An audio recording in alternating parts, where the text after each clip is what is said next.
வணக்கங்க. இன்றைக்கி நம்ம என்ன செய்ய போகிறோன்னா மஷ்ரூம் பிரியாணி தான் செய்ய போகிறோம்.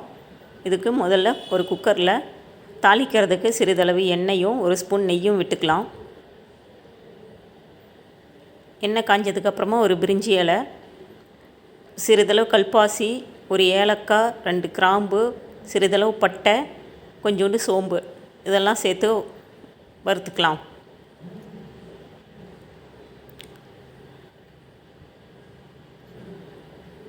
இப்போது 2 பச்சை மிளகாய் சேர்த்துக்கலாம்.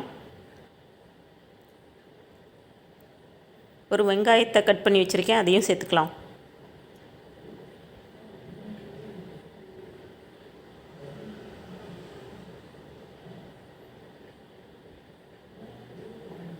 வெங்காயம் பச்சை மிளகாய் வதங்கினதுக்கப்புறமா ஒரு ஸ்பூன் இஞ்சி பூண்டு பேஸ்ட்டு சேர்த்துக்கலாம்.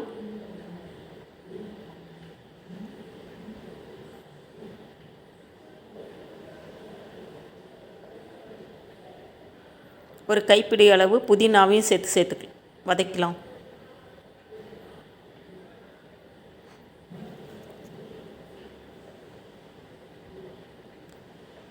ஒரு அரை ஸ்பூன் மிளகாய்த்தூள், அரை ஸ்பூன் கரம் மசாலா தூள் ரெண்டையும் சேர்த்து வதக்கலாம்.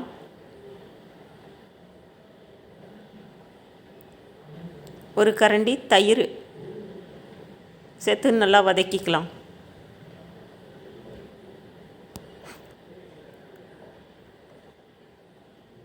இப்போ கட் பண்ணி வச்சுருக்கிற மஷ்ரூமையும் சேர்த்து வதக்கலாம்.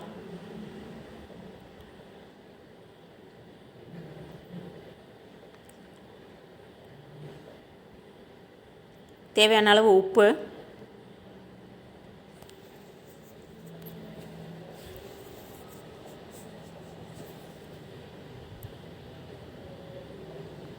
இப்போ 1.5 தக்காளி கட் பண்ணி வச்சுருக்கேன், அதையும் சேர்த்துக்கலாம்.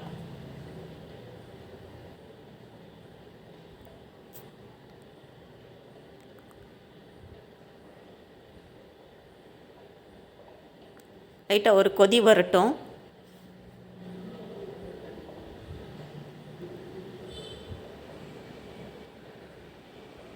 இப்போ உப்பு செக் பண்ணலாம். நான் 2 கப்பு பாஸ்மதி ரைஸ் எடுத்து வச்சுருக்கேன். அதுக்கு 3 கப் தண்ணி ஊற்றி ஊற வச்சுருந்தேங்க. அந்த தண்ணியை மட்டும் இப்போ இருத்து குக்கரில் ஊற்றிக்கலாம்.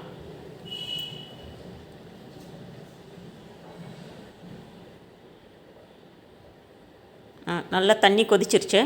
இப்போ அரிசியை சேர்த்துக்கலாம்.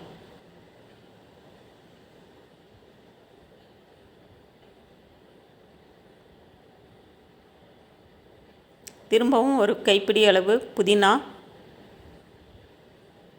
கொஞ்சமாக கொத்தமல்லி சேர்த்து நல்லா கிளறி மூடி விசில் போட்டுடலாம். 2 விசில் வரட்டுங்க. 2 விசில் வந்தோடனே ஆஃப் பண்ணிடலாம். இப்போ பிரியாணி ரெடி ஆயிடுச்சு. பிளேட்டில் எடுத்து சர்வ் பண்ணலாம்.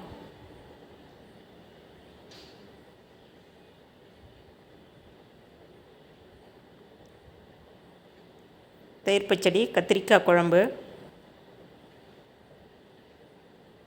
இப்போ சுட சுட